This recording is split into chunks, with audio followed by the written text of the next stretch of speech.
하나님의 말씀은 사도행전 15장입니다. 사도행전 15장입니다. 어떤 사람들이 유대로부터 내려와서 형제들을 가르치되 너희가 모세의 법대로 할례를 받지 아니하면 능히 구원을 받지 못하리라 하니, 바울 및 바나바와 그들 사이에 적지 아니한 다툼과 변론이 일어난지라. 형제들이 이 문제에 대하여 바울과 바나바와 및 그 중에 몇 사람을 예루살렘에 있는 사도와 장로들에게 보내기로 작정하니라. 그들이 교회에 전송을 받고 베니게와 사마리아로 다니며 이방인들이 주께 돌아온 일을 말하여 형제들을 다 크게 기쁘게 하더라. 예루살렘에 이르러 교회와 사도와 장로들에게 영접을 받고 하나님이 자기들과 함께 계셔 행하신 모든 일을 말하매, 바리새파 중에 어떤 믿는 사람들이 일어나 말하되 이방인에게 할례를 행하고 모세의 율법을 지키라 명하는 것이 마땅하다 하니라. 사도와 장로들이 이 일을 의논하러 모여 많은 변론이 있은 후에 베드로가 일어나 말하되 형제들아, 너희도 알거니와 하나님이 이방인들로 내 입에서 복음의 말씀을 들어 믿게 하시려고 오래전부터 너희 가운데서 나를 택하시고 또 마음을 아시는 하나님이 우리에게와 같이 그들에게도 성령을 주어 증언하시고 믿음으로 그들의 마음을 깨끗이 하사 그들이나 우리나 차별하지 아니하셨느니라. 그런데 지금 너희가 어찌하여 하나님을 시험하여 우리 조상과 우리도 능히 매지 못하던 멍에를 제자들의 목에 두려느냐. 그러나 우리는 그들이 우리와 동일하게 주 예수의 은혜로 구원받은 줄을 믿노라 하니라. 온 무리가 가만히 있어 바나바와 바울이 하나님께서 자기들로 말미암아 이방인 중에서 행하신 표적과 기사에 관하여 말하는 것을 듣더니, 말을 마침에 야고보가 대답하여 이르되 형제들아, 내 말을 들으라. 하나님이 처음으로 이방인 중에서 자기 이름을 위할 백성을 취하시려고 그들을 돌보신 것을 시므온이 말하였으니, 선지자들의 말씀이 이와 일치하도다 기록된 바, 이후에 내가 돌아와서 다윗의 무너진 장막을 다시 지으며 또 그 허물어진 것을 다시 지어 일으키리니, 이는 그 남은 사람들과 내 이름으로 일컬음을 받는 모든 이방인들로 주를 찾게 하려 함이라 하셨으니, 즉 예로부터 이것을 알게 하시는 주의 말씀이라 함과 같으니라. 그러므로 내 의견에는 이방인 중에서 하나님께로 돌아오는 자들을 괴롭게 하지 말고 다만 우상의 더러운 것과 음행과 목매어 죽인 것과 피를 멀리하라고 편지하는 것이 옳으니, 이는 예로부터 각 성에서 모세를 전하는 자가 있어 안식일마다 회당에서 그 글을 읽음이라 하더라. 이에 사도와 장로와 온 교회가 그 중에서 사람들을 택하여 바울과 바나바와 함께 안디옥으로 보내기를 결정하니, 곧 형제 중에 인도자인 바사바라 하는 유다와 실라더라. 그 편에 편지를 붙여 이르되 사도와 장로된 형제들은 안디옥과 수리아와 길리기아에 있는 이방인 형제들에게 문안하노라. 그은즉 우리 가운데서 어떤 사람들이 우리의 지시도 없이 나가서 말로 너희를 괴롭게 하고 마음을 혼란하게 한다 하기로, 사람을 택하여 우리 주 예수 그리스도의 이름을 위하여 생명을 아끼지 아니하는 자인 우리가 사랑하는 바나바와 바울과 함께 너희에게 보내기를 만장일치로 결정하였노라. 그리하여 유다와 실라를 보내니 그들도 이 일을 말로 전하리라. 성령과 우리는 이 요긴한 것들 외에는 아무 짐도 너희에게 지우지 아니하는 것이 옳은 줄 알았노니, 우상의 제물과 피와 목매어 죽인 것과 음행을 멀리할지니라. 이에 스스로 삼가면 잘되리라. 평안함을 원하노라 하였더라. 그들이 작별하고 안디옥에 내려가 무리를 모은 후에 편지를 전하니 읽고 그 위로한 말을 기뻐하더라. 유다와 실라도 선지자라 여러 말로 형제를 권면하여 굳게 하고 얼마 있다가 평안히 가라는 전송을 형제들에게 받고 자기를 보내던 사람들에게로 돌아가되, 바울과 바나바는 안디옥에서 유하며 수다 수다한 다른 사람들과 함께 주의 말씀을 가르치며 전파하니라. 며칠 후에 바울이 바나바더러 말하되 우리가 주의 말씀을 전한 각 성으로 다시 가서 형제들이 어떠한가 방문하자 하고, 바나바는 마가라 하는 요한도 데리고 가고자 하나 바울은 밤빌리아에서 자기들 떠나 함께 일하러 가지 아니한 자를 데리고 가는 것이 옳지 않다 하여 서로 심히 다투어 피차 갈라서니 바나바는 마가를 데리고 배 타고 구브로로 가고, 바울은 신라를 택한 후에 형제들에게 주의 은혜의 부탁함을 받고 떠나 수리아와 길리기아로 다니며 교회들을 경고하게 하니라. 아멘. 아멘. 이렇게 고백하시겠습니다. 하나님 사랑합니다. 하나님 사랑합니다. 기도하는 성도들에게 은혜와 복 주시기를 주님의 이름으로 축복합니다. 네. 오늘은 지금 안디옥에 이제 1차 선교 여행을 마치고 돌아왔습니다. 그리고 교회들을 모아서 선교 보고를 했지요. 그런데 그러던 중에 문제가 하나 발생합니다. 할례 문제. 그러니까 유대인들이 쫓아다니면서 계속 바나바와 사울을 죽이려고 했었던 문제하고도 다 연결되어 있고요. 그러니까 터질 문제가 터진 겁니다. 그게 바로 할례 문제예요. 할례 문제가 터졌는데 이 유대파 그리스도인들 또 헬라파 그리스도인들 이 두 부류가 이제 교회 안으로 다 모여든 거예요.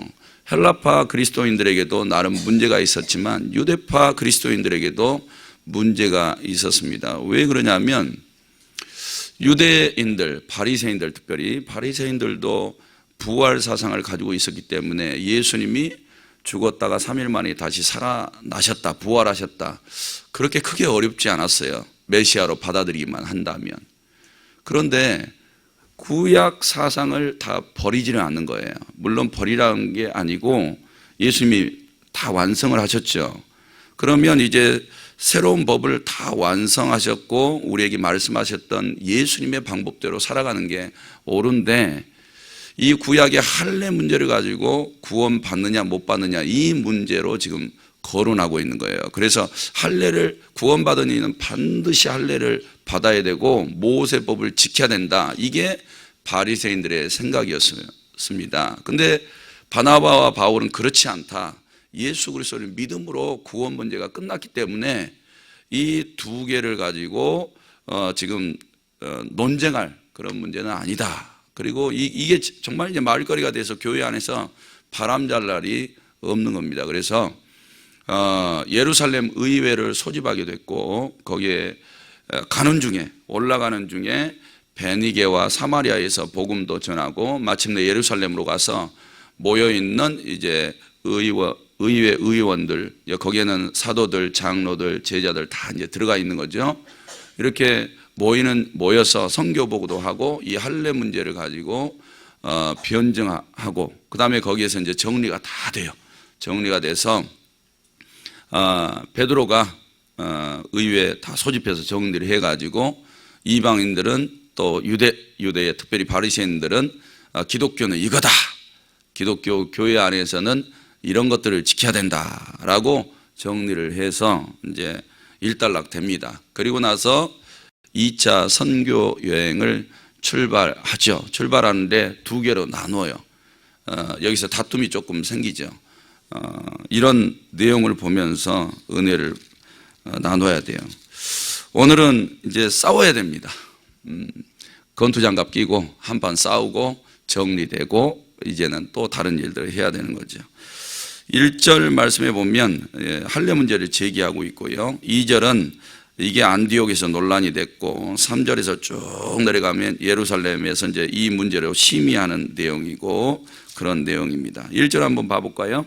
어떤 사람들이 유대로부터 내려와서 형제들을 가르치되 너희가 모세의 법대로 할례를 받지 아니하면 능히 구원받지 못한다 그랬어요. 구약에 보면 이 할례가 언약인 것을 알게 되죠. 여기 지금 이 할례 언약은 창세기 27장에 가면 있어요. 1절부터 쭉 읽어보면 10절부터 14절에 이것을 행하라고 기록해 놓은 것을 봅니다.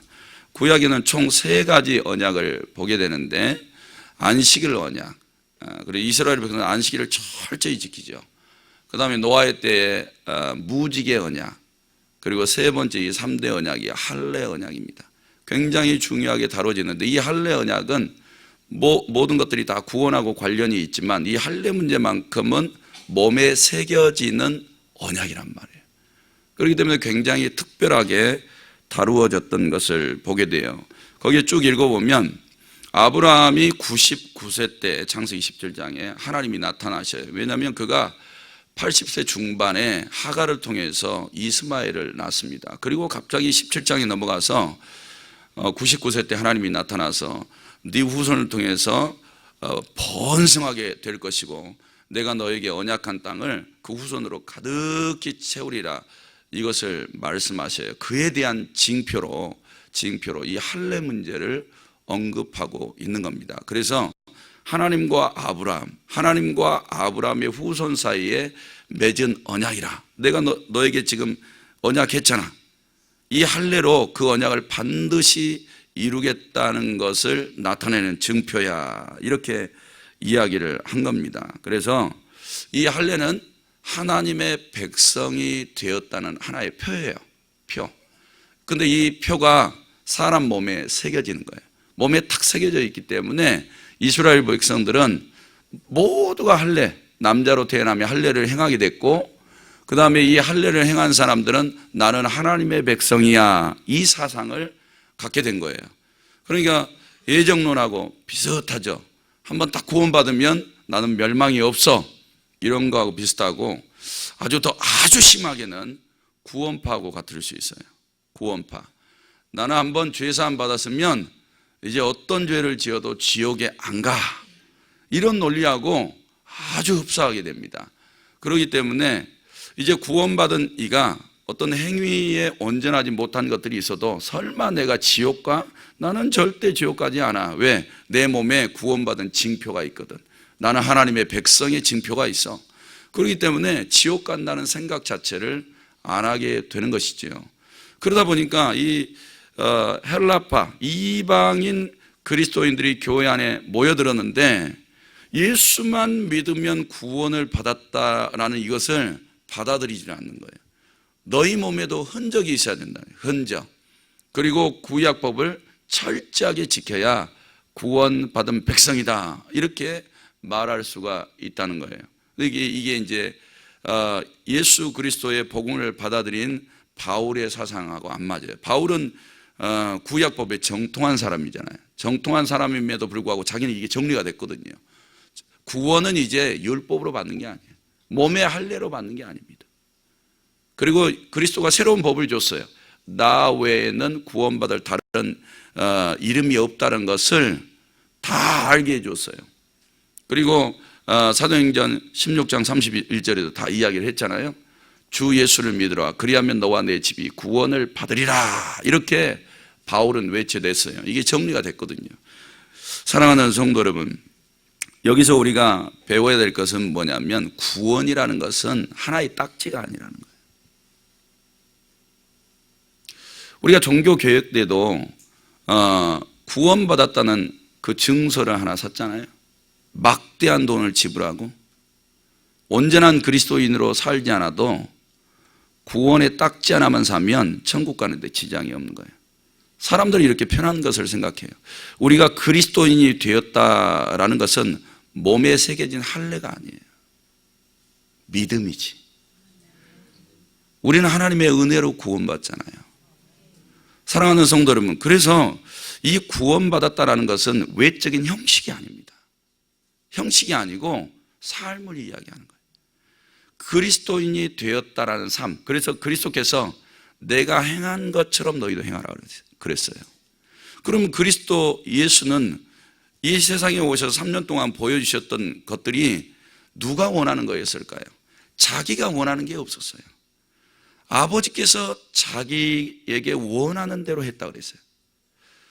나 성자야, 나 하늘로부터 여기에 내려온 하나님의 독생한 아들이야, 이러면 구원은 확실히 이루어져, 이렇게 하면 되셨을 텐데 그렇게 하지 않으셨어요. 예. 아버지가 자기를 사랑하고 자기도 아버지를 사랑하고 아버지가 아들을 통해서 택한 백성들을 구원하기를 원하시고 아들은 아버지의 뜻대로 십자가를 지시면서 그의 백성들을 구원하는 일들을 했죠. 아버지가 원하는 대로 토시 하나도 안 틀리고 그대로 살아갔어요. 독생자 외아들이면서도 불구하고요. 왜 그랬을까요? 이 세상은 범죄했고 타락했고 그래서 심판받아 지옥에 떨어질 수밖에 없어요. 그런데 생명을 살리는 법을 예수님이 내려오셔서 다 가르쳐 준 거예요. 사랑하는 성도 여러분, 믿는다라고 말하는 것은 삶이 동반돼야 되는 거예요. 그러니까 바리새인들이 책망받았던 게 뭐냐면 몸에 할례는 새겼지만 하나님께서 말씀하시는 삶은 살지 않았던 거예요. 엇박자가 난 거죠. 형식적인 율법은 있지만 삶으로서의 율법은 상실된 거예요. 많은 율법들이 왜곡되는 겁니다. 제가 최근에 이런 기사를 봤는데 왜 유대인들이 예수를 믿지 않는가 라는 타이틀로 글이 이렇게 써져 있는 것을 읽어보았어요. 그들은 이렇게 유대인으로 태어나면, 정통 유대인으로 태어나면 교육받는답니다. 그리스도를 저주하라고, 그리스도를 믿는 사람들을 저주하라고 그렇게 교육받는데요. 그러니까 제가 이번에 성지순례 8박 9일을 다녀왔는데 정통 유대인들 눈으로는 나는 그들에 의해서 저주받을 사람이에요. 사랑하는 성도 여러분, 이 유대인들이 생각하고 있는 메시아는 가난한 목수의 아들이 아니에요. 그래서 이사야 53장을 싹 빼버린 거죠. 왕으로서의 왕권 절대 권력을 가지고 있는 통치자로서의 그리스도를 기다리는 거예요. 그래서 유대인들에게 구원의 특권을 이루어지고 세상에서 다스리며 살아갈 수 있는 모든 혜택을 주셔야 되는데 그리스도가 목수의 아들로 오셔서 아주 천한 모습으로 죽는 것이 전혀 맞지를 않는 거예요. 그리고 이 유대인들에게는 너희가 그리스도인이 되어지려면 오직 믿음으로 구원받는다는 이 사상을 받아들이지 않는 겁니다. 그리고 그리스도와 그를 따르는 추종자들을 저주하라고 교육시키는 거예요. 그래서 그들은 예수를 잘 믿지 않아요. 믿지 않고 지금도 순수하게 여기서도 유대인들이 복음을 받아들인 사람들은 예수 영접하고 그리스도께 돌아오잖아요. 이런 소수의 사람들 외에는 돌아오지를 않아요. 물론 나중에 그들을 하나님이 계속해서 집중적으로 부르실 겁니다. 지금도 소수가 계속해서 돌아오는 사람들이 있지만 복음 선교가 그렇게 빠르지는 않습니다. 성도 여러분, 우리도 마찬가지예요. 교회 오래 다닌다고 그리스도인은 아니다. 우리의 삶으로 그리스도인인 것을 증명하라는 거죠. 할렐루야. 지금 바울의 삶과 교회 안에 유대인들, 특별히 바리새인 그리스도인들하고 삶이 틀려요. 그러니까 교회 안에서 가장 일하지 않고 율법이나 따지고 있는 사람들이 바리새인들이에요. 이런 사람들에게는 말씀을 좀 지키지 않으면 정죄하는 거예요. 바로 정죄하는 거예요. 이런 정죄가 교회 안으로 들어오니까 이방인들이 겨우 전도해서 교회 안에 들어오는데 이 이방인들은 바리새인들 앞에 벌레와 같은 사람들, 더러운 사람들, 가증한 사람들, 구원이 없는 사람들, 이런 사람들. 그러니까 여기 만약에 씻지 않고 노숙 생활을 오래 하시면서 냄새나는 옷을 입고 새벽기도에 나오면 아유, 저 사람 빨리 나갔으면 좋겠다. 특별히 아주 술 냄새나 담배 냄새에 찌들어져 있으면 저 사람 빨리 나가버렸으면 좋겠다. 새벽기도에 끝나면 저 사람 안 나면 내가 먼저 나가야지. 이렇게 보는 거하고 똑같아요. 그러니까 우리는 하나님은 계속해서 사람의 영혼을 보셨어요. 육체가 중요한 게 아니잖아요. 사람의 영혼이 구원받아 천국 가는 게 중요한 거지. 할렐루야. 그러니까 진짜 그리스도인들은 영혼을 사랑해요. 영혼. 자기 영혼도 소중하게 여기고 타인의 영혼도 소중하게 여기는 거예요. 그런데 바울의 눈에 볼 때는 이 유대인들, 특별히 바리새인들이 이방인 그리스도인들을 다 죽이게 생겼네. 시험 들어서 교회를 떠나는 거예요. 보통 시험 들기 위해서 교회를 떠나게 하는 사람들은 목에다 뭘 매서 바다에 빠지라 그랬어요? 연자맷돌 목에 매가지고 빠지라 그랬죠, 바다에. 그 다음에 소경을 인도하는 거하고 똑같아 그랬어요. 이런 어리석은 짓을 행하고 있는 겁니다. 그러니까 이 그리스도인의 삶을 살아가지 않는 사람들은 바리새파적으로 치우칠 수 있다, 이렇게 생각하셔요. 입으로 말을 많이 하죠. 이런 사람일수록 몸에 행위가 없을 수 있어요. 그래서 그리스도인들이 정말 이 구원이 우리의 몸에 할례처럼 새겨져 있다면 삶으로 그것을 드러내시라, 이런 도전을 주는 겁니다. 변화되어져 있는 삶이 우리 속에 있기를 주님의 이름으로 축복합니다. 그래서 이제 2절에 보면 다툼과 변론이 일어나요. 다툼과 변론. 이 문제 어떻게 해결할 건가? 계속해서 싸우지 않습니다. 다른 방법을 찾아요. 그래서 다른 방법을 찾는데 예루살렘 의회를 소집해서 이 문제를 공론화해요. 공론화하고 해결받기를 원합니다. 때때로 교회 안에서 어떤 문제로 왈가불가하면서 싸움이 계속해서 일어나거들랑 피 터지게 싸우지 말고 그 문제를 공적으로 해결할 수 있는 방법을 찾는 것도 지혜롭다. 그러니까 내 스스로가 해결 안 되면 목장원이 목자에게 보고하세요.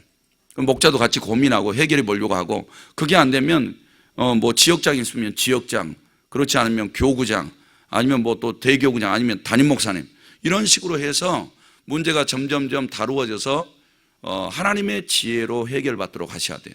인간의 감정으로 해결하면 절대요, 마귀가 다 잡아먹습니다. 그리고 해체돼 버려요, 교회가. 그러니까 우리는 다툼과 변론이 안 일어날 수 없지만 일어날 때 해결을 잘하면 문제 해결도 되지만 신앙의 성숙도 올 수 있다. 가정도 마찬가지예요. 남편이랑 아내랑 자식 문제로 막 피 터지게 싸워요. 뭐 이번에 이제 어느 학교를 보내자, 뭐 재수를 시키자, 아니면 학교를 그냥 보내자, 어려우니까 대학교를 보내야 된다, 말자. 이제 우리도 그런 문제가 있으니까 지금 이야기를 해보는 거예요. 사랑하는 성도 여러분, 이걸 가지고요 싸우고 다툴 문제가 아니에요. 기도할 문제이지. 기도하고 지혜롭게 생각해 볼 문제예요. 어느 길이 바를까? 어떻게 해결하는 게 좋을까? 머리를 맞대서 풀어가야 되지, 교회 부부 사이에 이걸 싸우고 다툴 문제는 아니라는 거죠. 그래서 다투는 문제가 항상 있는 집은 해결을 성경으로 하려고 하지 하나님의 지혜로 하려고 하지 않아요. 그러니까 어디든지 문제들이 발생하잖아요. 문제들이 발생할 때 자기가 안 되면 더 지혜로운 사람을 찾아야 돼요. 더 믿음의 사람을 찾아야 돼요. 이런 단계를 무시하지 말고 문제를 해결해 가면 오히려 다 복되게 해결이 되잖아요. 그런 은혜들이 성도들의 신앙생활과 가정에도 있기를 주님의 이름으로 축복합니다. 그 다음에 이제 재밌어요. 이 바울과 바나바가 이 문제로 예루살렘에 올라가는 길에 이 안디옥에서 내려오다 보면 두로와 시돈이 베니게 땅입니다. 베니게 땅이고, 안디옥은 수리아, 지금의 시리아죠. 암몬 족속의 땅이에요. 거기에 이제 중요한 도시인데 쭉 아래로 예루살렘으로 내려오면서 베니게 땅에서 막 복음을 전해요. 거기 믿는 그리스도인들을 만나서 선교 복음을 합니다. 이방인들이 막 어떻게 믿어서 돌아오게 됐고, 우리가 복음을 전도할 때 어떻게 죽을 상황들이 많이 벌어졌었고, 이런 핍박과 박해 속에서도 전력 질주하면서 복음을 전했을 때 수많은 사람들의 심령이 열려서 복음을 영접하고 막 예수 그리스도를 영접해서 교회들이 세워지고, 거기서 막 하나님의 나라가 이루어지도록 금식 기도까지 하고 일꾼들이 막 세워지고 하나님의 나라가 번성해 가고, 이런 일들을 막 선교 복음을 하는데 교회들이, 믿는 그리스도인들과 교회들이 막 기뻐하는 거예요. 하나님이 막 살아계시고 성령님이 일하시고 앞서 행하신 일들을 들으면서 은혜와 기쁨들을 막 나누게 되는 거죠. 내려오면서 사마리아에서도 똑같이 그렇게 하는데 모두가 기쁨 바이러스가 막 전파되어지는 거예요. 제가 이걸 보면서 무슨 생각을 하냐면, 오늘도 그저 그런 하루가 될 수 있는데 어떤 사람 속에는 그리스도에 대한 기쁨과 복음 전도에 대한 이 기쁨들이 가득한 거예요. 하나님의 은혜가 가득한 거죠. 이 사람들이 입만 열면은 이 바이러스가 막 전파되는 거예요. 바이러스가. 사랑하는 성도 여러분, 바울과 지금 바나바를 한번 상상해 보세요. 1차 선교 여행을 돌고 와서 하나님이 막 역사해 주셨던 것을 이 가슴 터지게 간증하고 있는 그들의 모습을 한번 상상해 보세요. 오늘 우리는 이러고 있을 거예요. 아휴, 돈은 어디서 채우냐. 오늘 피곤한데 어떻게 출근할까. 오늘 아내랑 남편이랑 꿀꿀한데 이 하루 어떻게 잘 극복될 수 있을까. 아침밥은 뭐 먹을까. 점심은 뭘 사 먹냐. 오늘 아픈데 병원에는 가야 되지 않을까. 전도는 하라 그러니까 누구를 만나기는 해야 될 것 같은데 찾아가서 전도는 할까 말까. 무슨 생각하고 살아가세요? 사랑하는 성도 여러분, 바울 속에 먹는 문제가 없어요. 돈 걱정도 없고 집 걱정도 없고 인생살이 걱정이 없어요. 돌마저도 병원 갈 생각을 안 해요. 사랑하는 성도, 이 사람 속에는 도대체 뭐가 있는 거예요? 상상을 해보세요. 영적으로 성령의 불이 활활 타오르고 있잖아요. 성령이 말씀하신 대로 통치를 받고 있잖아요. 가자 그러면 가잖아요. 전하라 그러면 그냥 입에 거품 물고 전하잖아요. 돌마저도 탁탁 털고 일어나서 또 다른 곳에 가서 막 복음을 증언하잖아요. 이 사람 속에는 이 복음이 샘솟듯이 막 터져나오는 거예요. 복음의 물이. 성도 여러분, 우리 속에 그저 그렇게 살지 마세요. 타오르세요. 할렐루야. 기쁨이 충만하시기를 바랍니다. 이런 심령을 가지고 살아가시면 하나님이 다 써주세요. 이렇게 살아있는 사람이 사람 살린다는 것을 꼭 기억하셔서 어디를 가시든지 나만 살지 마시고 사람의 영혼도 살리시기를 바랍니다. 제가 솔직하게 고백하는데 어제 말하라 그랬잖아요, 복음을. 그래가지고 어제 이제 마트를 갔어요. 시간이 다 됐네요. 끝낼까요? 어제 마트를 가서 장을 보고 가족들이 화장실 갔다 온다 그래서 아들 하나하고 이렇게 의자에 앉아 있었어요. 의자에 앉기 전에 어떤 한 아주머니가 셀카를 막 찍고 계시더라고요. 이렇게 찍고 막 셀카를 한참 찍고 계셔요. 그래서 옆에 앉았습니다. 그 사람과 나 사이에는 아들이 앉아 있었어요. 나는 이제 말할까 말까, 셀카에 심취해 있는 그분에게 말할까 말까 하다가 말 못했어요. 그래서 제가 솔직하게 고백하는 거예요. 그리고 어제 되게 마음에 걸렸어요. 그리고 어제 가족 기도해야 할 때 우리가 오늘 하루 하나님께 감사한 일들 고백하자. 이게 고백하면서 제가 맨 마지막으로 자백을 했어요. 그 사람이 내 눈에 띄었는데 셀카만 찍고 있더라. 말할까 말까 말 못하고 왔다. 죄책감이 느껴지는 거예요. 그 고민을 줬는데 그 사람이 예수를 믿으라는 이 말 한마디 들을 수 있었는데 혹시 교회 다닐 수도 있지만 그걸 못 듣는 거예요. 저의 죄입니다. 사랑하는 성도 여러분, 바울은 여기에 죄책감에 묶이지 않았어요. 가는 곳마다 말했어요. 그게 맞는 거예요. 오늘 또 기회가 생기면 셀카 찍는 사람도 셀카를 어떻게 찍어야 잘 찍느냐고 노하우를 좀 가르쳐 달라고, 그리고 내가 잘하는 거 하나 가르쳐 드리겠다고, 예수 믿으면 구원받는다고. 할렐루야. 말하세요. 거기에 생명의 복음이 있을 줄로 믿습니다. 네, 말씀을 마치면서 성도 여러분, 선교여행은 사람을 살게 했어요. 전도는 오늘 사람 살게 할 수 있습니다. 논쟁 속에 빠지지 말고 삶으로 그리스도인을 이님을 증명하시기를 바랍니다. 하나님 아버지, 오늘 또 11조 감사 1천 번제물 제목 드렸습니다. 우리 하나님 받으시고 하늘곳간에 쌓으시며 성경에 약속하신 대로 은혜와 복을 받게 하옵소서. 그리고 담임 목사님이 이 새벽에도 깨어 기도하고 계실 터인데 그 입술의 모든 기도가 하나도 땅에 떨어지지 말고 하나님 보좌에 상달되어 응답받게 하셔서 교회의 큰 부흥도 오게 하여 주옵소서. 이 새벽에 기도하는 성도들 그냥 돌려보내지 마시고 성령의 불을 활활 타오르게 하여 주시고 성령 세례 불세례를 받게 하여 주셔서 세상을 이기며 영혼 구원에 앞장서고 삶도 축복 속에 있게 하옵소서. 예수님의 이름으로 기도드립니다. 아멘. 오늘도 말씀 생각하시면서 기도하시기 바랍니다.